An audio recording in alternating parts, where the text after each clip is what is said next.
Ooh, yes, yes. Man, that game was crazy last night. In a game where De'Aaron Fox fouls out with 57 seconds left, the Kings are able to pull it out and win without overtime. Did you see that?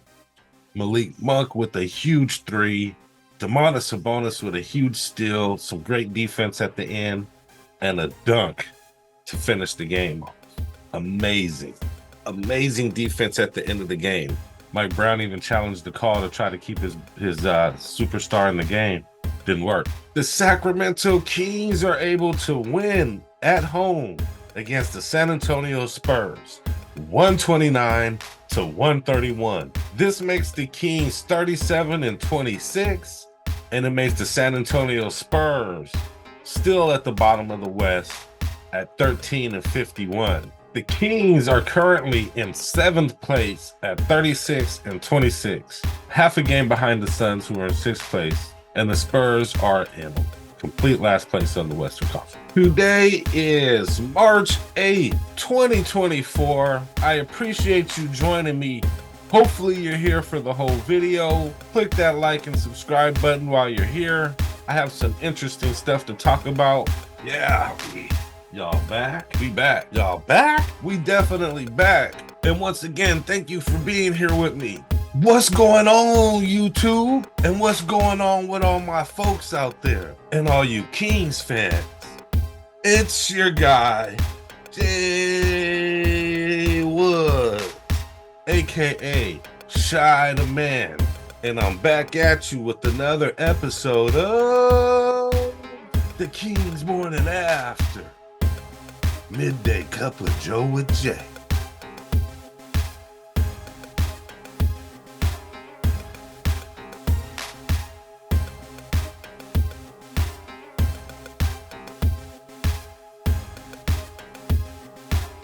Ah! I love it. Ooh, yeah. Just got a fresh refill. That cup of Joe is good today. Nice and warm, tasty. Got some extra creamer in here today. And today is Friday.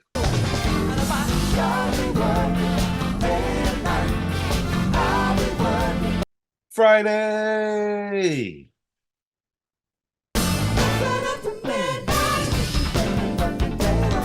End of the work week, Friday.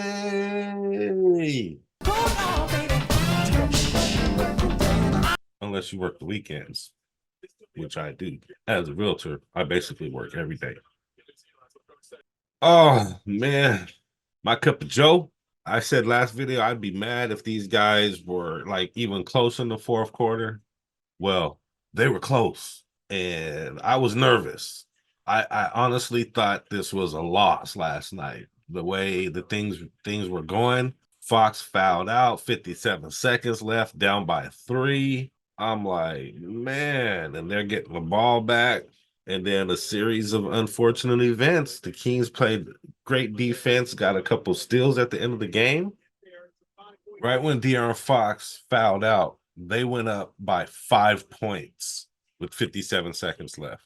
Harrison Barnes was able to drive in real quick and get a real quick 2. They played excellent defense, kept everybody out of the key. Malik Monk got a fabulous rebound, drove to the hole, but the defense came, had nowhere to go, stepped back, hits a miraculous 3. I can't believe Malik Monk hit that 3. He threw up his 3 gang sign.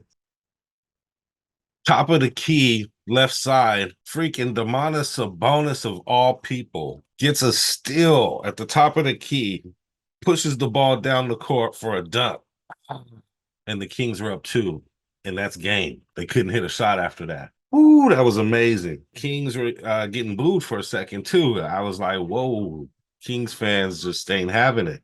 They're tired of seeing this team lose to the weaker teams. So, hey, it was close, unfortunately, but the Kings pulled it out. And I ain't mad at them for how they won, because they were able to close out the game with defense, good shooting, and then more defense, which led to offense. So They close it out, got a win. A win is a win. Whether it's 1 point, 2 points, it's still a win. And that's my cup of Joe. One creamer, no sugar. Actually, today I got 2 creamers, no sugar. Quick stats. Oh man, Domantas Sabonis has been so amazing for the Kings. You're gonna tell me he's not an all-star? Y'all tripping. Spurs were up by 1 at the end of the first. The Kings were able to come back by halftime. It was pretty much a close game, the whole game, back and forth at some points. And the Kings were just able to close it out by 2 points at the very end in the fourth quarter in regulation. Spurs leading scorer was Devin Vassell. They have found one in Devin Vassell. A lot of guys scored big for the Spurs. Malachi Branham and Keldon Johnson off the bench scored 23 and 22 respectively. Zach Collins, their center, had 22. Zach Collins had 7 rebounds, and Trey Jones had 12 assists. And for the Kings, De'Aaron Fox, our guy, 33 points. Domantas Sabonis with 31 points. Domantas Sabonis scored big tonight without Webby in the lineup. Malik Monk, our dog, with the big 18 points. Harrison Barnes with a big 17 points. I'm loving it. I can't believe Kevin Huerter didn't get any points. He only played 16 minutes. I'm not sure what's going on with Kevin. I'm not sure if he's struggling at this point or if he's pouting at this point, but he's getting yanked if he ain't doing nothing out there. If he ain't hitting his shots, not playing D, he gets yanked. Keegan Murray played 31 minutes, but only was able to score 3 points, which is kind of puzzling to me. Only 3 rebounds as well. Kind of interesting about Keegan Murray. I'm starting to feel like he needs to be a lot more aggressive at this point. I mean, he's a second-year player, but these up and down games, he scores 47, and on another night he scores 3. I mean, it's like, come on, dude, where are you going to be? You're going to be a big time scorer, or are you going to be in the background? Keon Ellis also had a big game with 11 points. Team stats. Both teams shot about 51% from the field, which is very, very average. Kings only shot 31% from 3. Spurs were able to shoot 47% shots and made 6 more threes than the Kings. Free throws, the Spurs actually went 100% from 3. I mean, free throw. They didn't miss any free throws, which is amazing. Kings did very well free throws last night, which I'm proud of, 17 of 18. The rest of the stats were pretty much even. Kings had 76 points in the paint. Spurs had 52, but as we know, that's how the Kings eat, is those points in the paint with Domantas post-ups and De'Aaron Fox drives to the basket. When our points in the paint are up, it usually bodes well and usually usually equates to a win for the Kings. I test. Yeah, I test. I'm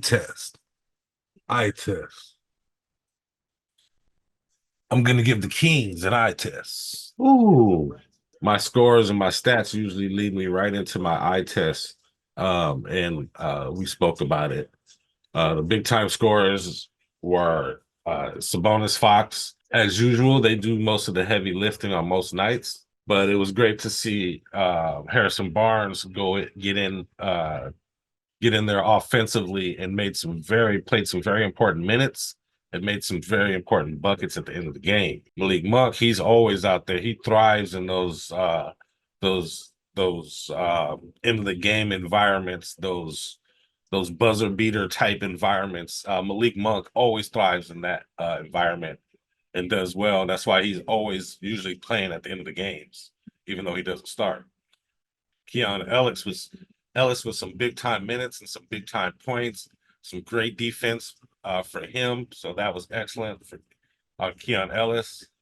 Keegan Murray, not sure what's going on with him or Kevin Huerter. The past couple games, they seem like they're in a slump.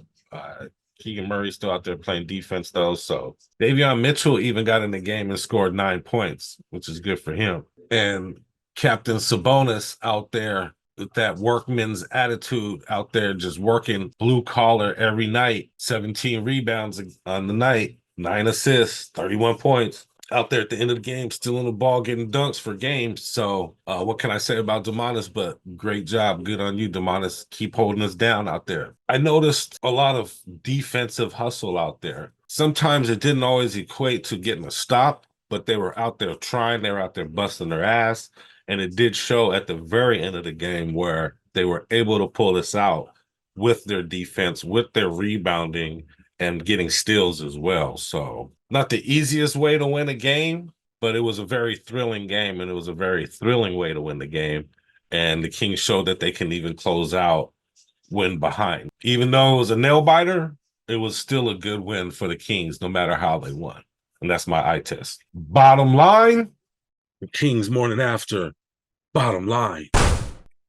Today's bottom line is bottom line, just like I was kind of saying, a win is a win. Okay, whether it's by one, by two, they got the win. It's against the last place team in the West without their best player, Victor Wembanyama, but it's still a win. All of these guys are in the NBA for a reason. All of these teams are professional NBA teams assembled by coaches and professional GMs. So kind of like football, any given night, okay, you can get beat by another NBA team. It's 5-on-5, man on man. We'll take it. It's a game where it kind of seemed the Kings might have played down to the level of the competition a little bit, but they were able to close out quarters. They closed out the half, and they closed out the end of the game, which I tell you is very important for getting these wins.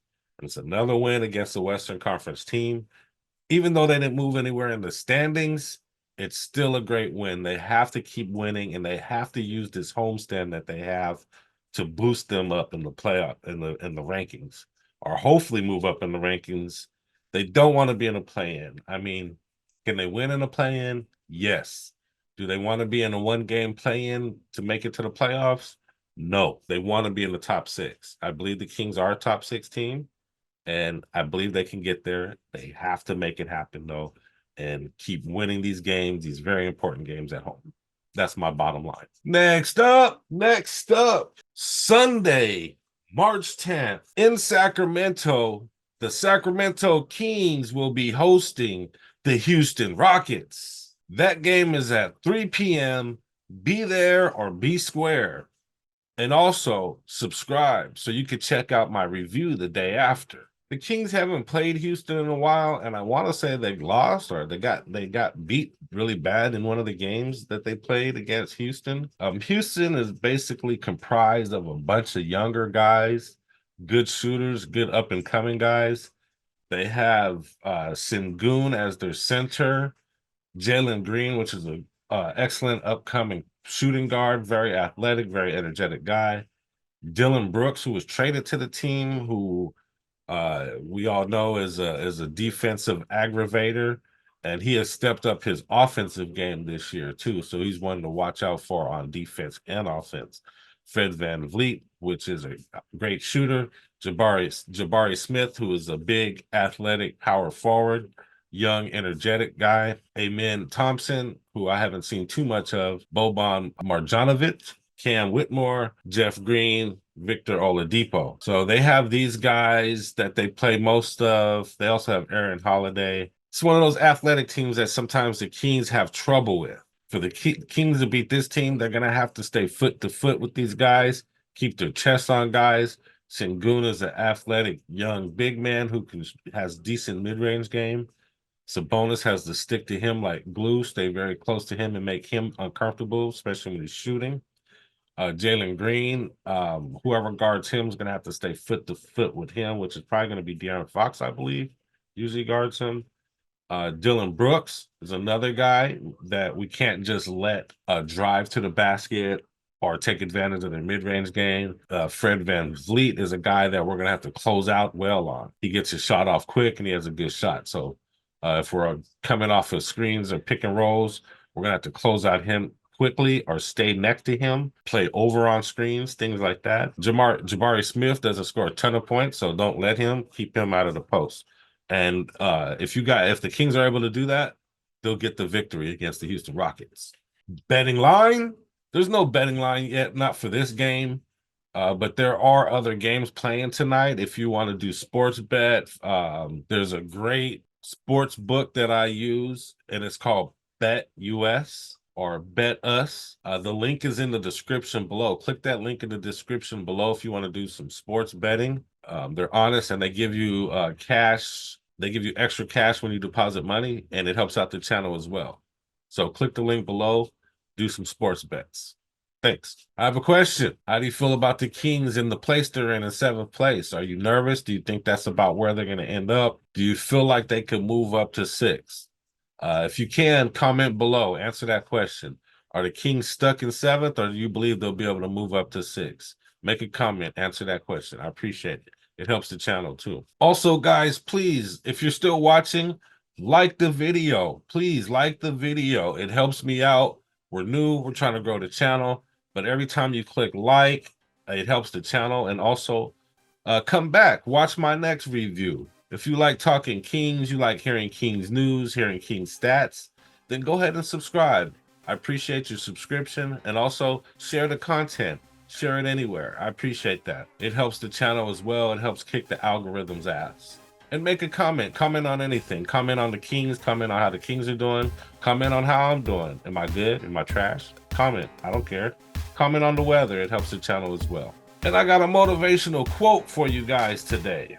All right, I'm not sure who wrote this or who said this, but found it online, Google research. And it goes like this.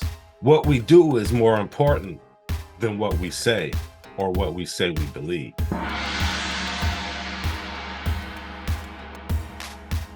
What we do is more important than what we say or what we say we believe. Doing is proving, right? You could talk it, you could say it, but do you actually do it? Prove it by doing it. Show you mean it by actually doing it rather than just saying it. And that's my motivational quote for today. And pretty much, guys, that's all that I have for you today. I appreciate you joining me. Hopefully you click the like button. Hopefully you subscribed, make a comment. And thanks for joining me on the latest episode of The King's Morning App, Midday Cup with Joe and Jay. Ooh, that was good, like that win last night. But anyway, I'll check y'all later. I'm out. But before you go, check out my moves. It's good.